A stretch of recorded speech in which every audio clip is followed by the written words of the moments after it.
మహారాష్ట్రలోని ఒక చిన్న గ్రామంలో నివసించే కడుస్ అనే వ్యక్తిని చూపించడంతో మూవీ స్టార్ట్ అవుతుంది. కడుస్ తన భార్యని తిరిగి ఇంటికి తీసుకువెళ్ళడానికి వచ్చుంటాడు. ఇతను 2 సంవత్సరాల క్రితమే తన భార్యకి వాళ్ళ మత ఆచారం ప్రకారం 3 సార్లు తలాక్ అని చెప్పి విడాకులిచ్చేసుంటాడు. అయితే ఇప్పుడు అతను తిరిగి మళ్ళీ తన భార్యని తన ఇంటికి తీసుకువెళ్ళాలి అనుకుంటున్నాడు. నిజానికి కడూస్ తల్లి కోడలు హలీమా పట్ల చాలా దారుణంగా ప్రవర్తించి ఆమెని హింసకి గురిచేసేది. ఉదయం లేచిన దగ్గర నుంచి రాత్రి నిద్రపోయేదాకా ఏదో ఒక మాటలతో ఆమెని వేధించి హింసకి గురిచేస్తుంది. ఇదంతా కడుస్ చూడలేకపోయేవాడు. ఒకరోజు కడుస్ తల్లి హలీమా తలకి గాయం చేసి ఆమె రక్తం కళ్ళజూస్తుంది. ఇది చూసి కడుస్ భరించలేకపోతాడు. అయితే తన తల్లిని ఎదిరించలేక, ఏమీ అనలేక అతను కోపంతో వాళ్ళ మత ఆచారం ప్రకారం తలాక్ అని 3 సార్లు చెప్పి తన భార్యకి విడాకులిస్తాడు. తర్వాత అతను తన భార్యని బయటికి తీసుకొచ్చి ఆమె గాయానికి కట్టు కడతాడు. ఆమెతో "నువ్వంటే నాకు చాలా ఇష్టం. నేను ఎంతగానో ప్రేమిస్తున్నాను. కానీ మా అమ్మ నిన్ను పెట్టే టార్చర్ నేను చూడలేకపోతున్నాను. అందుకే నువ్వు మీ ఇంట్లోనే ఉండాలని ఇలా చేశాను" అని చెప్తాడు. అలా కడూస్ తన భార్యని తన తల్లిగారింటి దగ్గర వదిలేసొచ్చాడు. సో, ఇప్పుడు తన భార్యని ఇంటికి తీసుకువెళ్ళడానికి వచ్చుంటాడు. ఎందుకంటే గత 6 నెలల ముందే అతని తల్లి చనిపోయి ఉంటుంది. కాబట్టి ఇప్పుడు తన భార్యని టార్చర్ పెట్టేవాళ్ళు అక్కడ ఎవ్వరూ లేరు. అయితే అతను తన భార్యని శాశ్వతంగా తనతో ఉండటానికి ఇంటికి తీసుకెళ్ళడానికి వచ్చాడు. ఈ విషయం తెలిసి హలీమా ఫ్యామిలీ మెంబర్స్ అందరూ కూడా చాలా సంతోషంగా ఫీల్ అవుతారు. ఇక హలీమా విషయానికొస్తే సంతోషానికి హద్దులుండవు. అయితే హలీమా తండ్రి కడూస్‌తో "మన మత ఆచారం ప్రకారం నువ్వు తనని అంత సులువుగా తీసుకెళ్ళలేవు. ఒకసారి విడాకులు తీసుకున్న తర్వాత మళ్ళీ భార్యని తీసుకెళ్లడం అంత సులభం కాదు" అంటాడు. అయితే కడుసు తనతో కేవలం 3 సార్లు తలాక్ అని మాత్రమే చెప్పాను.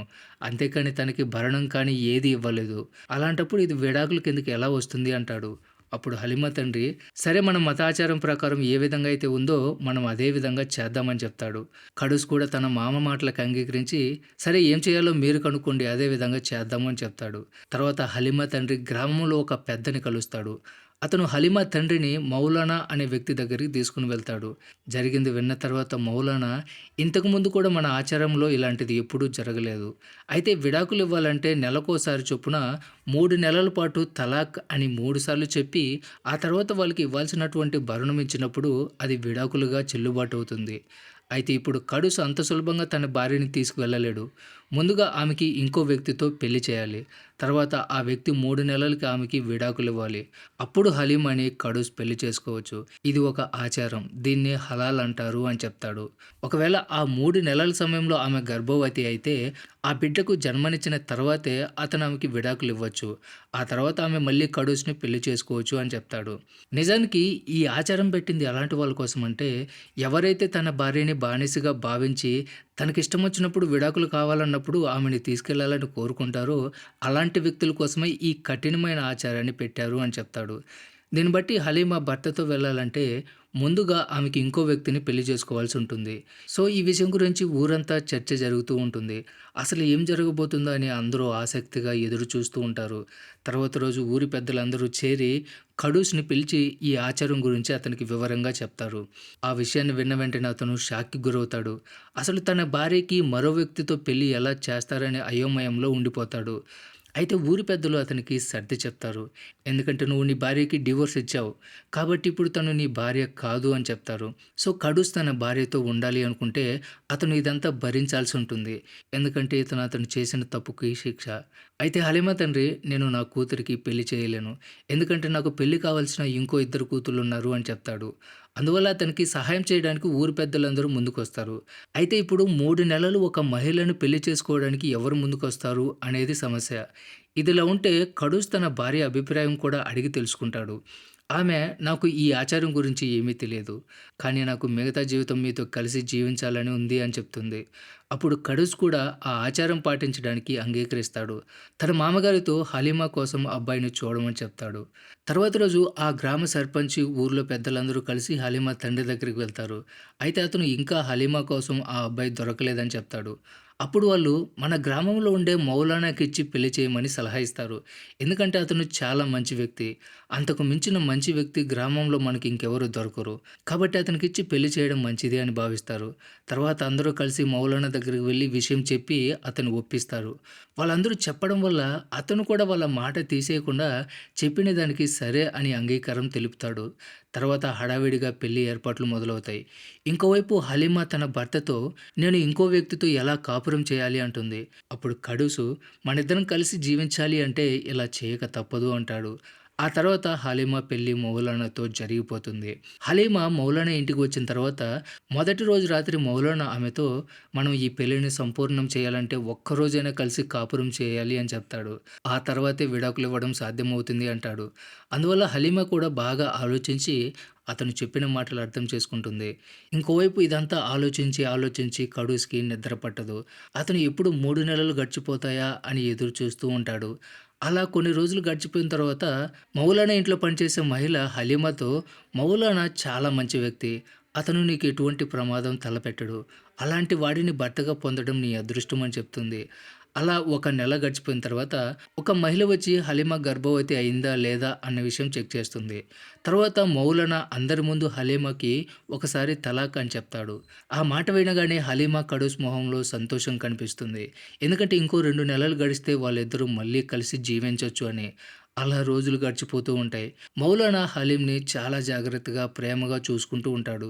ఇప్పుడు హలీమ కూడా అతని ప్రేమను చూసి ఆ ఇంటిని తన ఇంటిగా భావిస్తూ ఉంటుంది. గ్రామంలో మౌలానాకి చాలా మంచి పేరుంది. అతన్ని కలవడానికి చాలా దూరం నుంచి ఎంతోమంది వచ్చి కలిసి వెళ్తూ ఉంటారు. ఇప్పుడు హలీమ కూడా మౌలానా దగ్గరికి వెళ్ళకుండా తనని తాను ఆపుకోలేకపోతుంది. ఎందుకంటే ఇప్పుడు ఆమె కూడా అతన్ని మనసారా ప్రేమిస్తూ ఉంటుంది. మౌలానా కూడా ఆమెని ఎంతగానో ప్రేమిస్తూ ఉంటాడు. అలా 2 నెలలు గడిచిపోతుంది. మళ్ళీ హలీమా గర్భవతి అయిందా లేదా అని టెస్ట్ చేస్తారు. తర్వాత మౌలానా అందరి ముందు రెండోసారి ఆమెకి తలాక్ అని చెప్తాడు. అయితే ఈసారి హలీమా సంతోషంగా కనిపించదు. ఆమె వెంటనే ఇంట్లోకి వెళ్ళిపోతుంది. కానీ కడూస్ మాత్రం సంతోషంగానే ఉంటాడు. ఎందుకంటే అతని దృష్టిలో వాళ్ళిద్దరూ కలవడానికి ఇంకొక నెల మాత్రమే మిగిలి ఉంది. సో ఇప్పుడు హలీమా మౌలానా ప్రేమలో మునిగి తేలుతూ ఉంటుంది. ఆమె అతనితోనే సంతోషంగా జీవిస్తుంది. అలా ఒకరోజు హలీమా చెల్లెలు ఆమెను కలవడానికి ఇంటికొస్తుంది. అప్పుడు ఆమె తన చెల్లితో మౌలానా చాలా మంచి వ్యక్తని, తనని చాలా ప్రేమగా చూసుకుంటున్నాడని చెప్తుంది. అప్పుడు వాళ్ళు కడుస్ కూడా ఎంతో మంచివాడని, ఇప్పటికి కూడా తన కోసం ఎంతో ఓపికతో ఎదురు చూస్తున్నాడని అంటారు. అయితే హలీమా మాటలను బట్టి వాళ్ళ చెల్లెలికి హలీమా మౌలానాని ప్రేమిస్తుందని అర్థమవుతుంది. తర్వాత ఆ రోజు సాయంత్రం మౌలానా హలీం కోసం ఒక చీర కొని తెస్తాడు. అది చూసి ఆమె చాలా సంతోషంగా ఫీల్ అవుతుంది. అలా ఇంకొన్ని రోజులు గడిచిపోయిన తర్వాత మౌలానా హలీంతో ఇది మనిద్దరం కలిసి జీవించే ఆఖరి రోజు. రేపు అందరి ముందు తలాక్ అని మూడవసారి చెప్పాలి అంటాడు. అయితే హలీమా మౌలానాకి విడాకులు ఇవ్వాలని అనుకోవడం లేదు. అందువల్ల ఆమె అతనితో నేను మీతోనే కలిసి ఉంటాను అని చెప్తుంది. అయితే మౌలానా కడూస్‌కి మాటిచ్చాడు. 3 నెలల తర్వాత హలీమాకి విడాకులు ఇస్తాను అని. కాబట్టి ఇచ్చిన మాట అతను తప్పలేడు. ఏది ఏమైనా సరే ఇచ్చిన మాట నిలబెట్టుకోవాలి. ఒకవేళ హలీమా గర్భవతి అయితే ఆమెకి విడాకులు ఇవ్వడం కుదరదు. అయితే టెస్ట్ చేసిన తర్వాత ఆమె గర్భవతి కాదు అని తెలిపోతుంది. కాబట్టి మౌలానా అందరి ముందు తలాక్ అని చెప్పబోతూ ఉండగా హలీమా అతన్ని ఆపుతుంది. నాకు విడాకులు ఇవ్వడం ఇష్టం లేదు అని చెప్తుంది.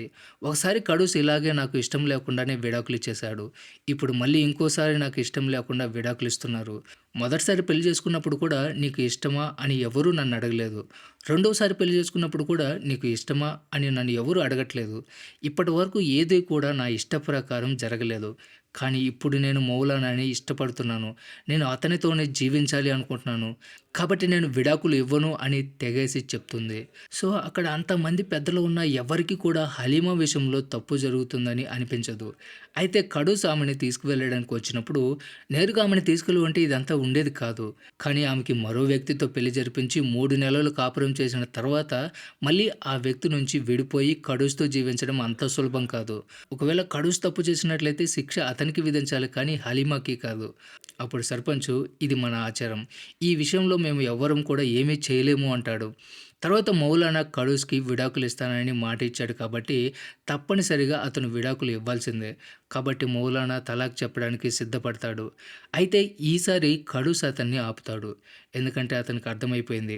ఒకవేళ హలీమా మళ్ళీ అతని దగ్గరకు వచ్చినా కూడా ఆమె అతన్ని ప్రేమించలేదు. అందువల్ల అందరి ముందే నేను కోపంలో తనకి విడాకులు ఇచ్చాను. కాబట్టి శిక్ష నాకు పడాలి. విడాకులు ఇచ్చిన వచ్చిన తర్వాత హలీమా పరిస్థితి ఏంటని నేను ఒక్క క్షణం కూడా ఆలోచించలేకపోయాను. కాబట్టి నేను తప్పకుండా ఈ శిక్ష అనుభవించాలి అంటాడు. ఈ ఆచారం నాలాగా తప్పు చేసే వాళ్ళ కోసం సరిగ్గా ఏర్పాటు చేశారు. ఎందుకంటే నాలాగా తప్పు చేసిన వాళ్ళకి వాళ్ళ తప్పు తెలిసొస్తుంది అంటాడు. తర్వాత హలీమాకి విడాకులివ్వద్దు అని మౌలానాని వేడుకుంటాడు. తను చేసిన తప్పుకి తన మాజీ భార్య అయినటువంటి హలీమాకి క్షమాపణ చెప్పి అక్కడి నుంచి వెళ్ళిపోతాడు. అయితే ఇందులో తప్పు కడూస్‌దే. ఎందుకంటే తన తల్లి తన భార్యని టార్చర్ చేసినప్పుడు అతను తన భార్యని తీసుకొని వేరుగా వెళ్ళుండొచ్చు. లేదా తన తల్లిని ఎదిరించి తన భార్యని తనతోనే ఉంచుకొని చూసుకోవచ్చు. కానీ అతను తన తల్లిని ఎదిరించకుండా పిరికివాడిలాగా భార్యకి విడాకులిచ్చి ఆమె ఏమవుతుందో కూడా ఆలోచించకుండా 2 ఏళ్ళు ఆమె కర్మకి ఆమెను వదిలేశాడు. నిజానికి ఆ సమస్యకి విడాకులు పరిష్కారం కాదు. ఇక హలీమా విషయానికొస్తే ఆమె తన భార్యని ఎంతగానో ప్రేమించింది. అతను విడాకులు ఇచ్చి 2 సంవత్సరాల తర్వాత ఆమెను తీసుకువెళ్ళడానికి వచ్చినప్పుడు కూడా ఆమె అతనితోనే కాపురం చేయాలనుకుంది. అయితే ఆమె మౌలానాని పెళ్లి చేసుకున్న తర్వాత అతని దగ్గర ఆమెకి నిజమైన ప్రేమ, గౌరవం, మర్యాద దక్కాయి. అందువల్ల ఆమె ఆ జీవితాన్ని కోరుకుని అతనితో ఉండాలని నిర్ణయించుకుంది. అయితే కడూస్ విషయంలో కూడా అన్యాయం జరిగింది. ఎందుకంటే అతను ముందుగా తన భార్య ఇష్టం లేకుండా విడాకులిచ్చినా కూడా ఆ తర్వాత ఏం చేయాలి అన్న దాని గురించి తన భార్యని అడిగాడు. అయితే ఆమె వీటన్నిటి గురించి నాకు తెలీదు. కానీ నేనైతే మీతోనే కలిసి జీవించాలనుకుంటున్నానని చెప్పింది.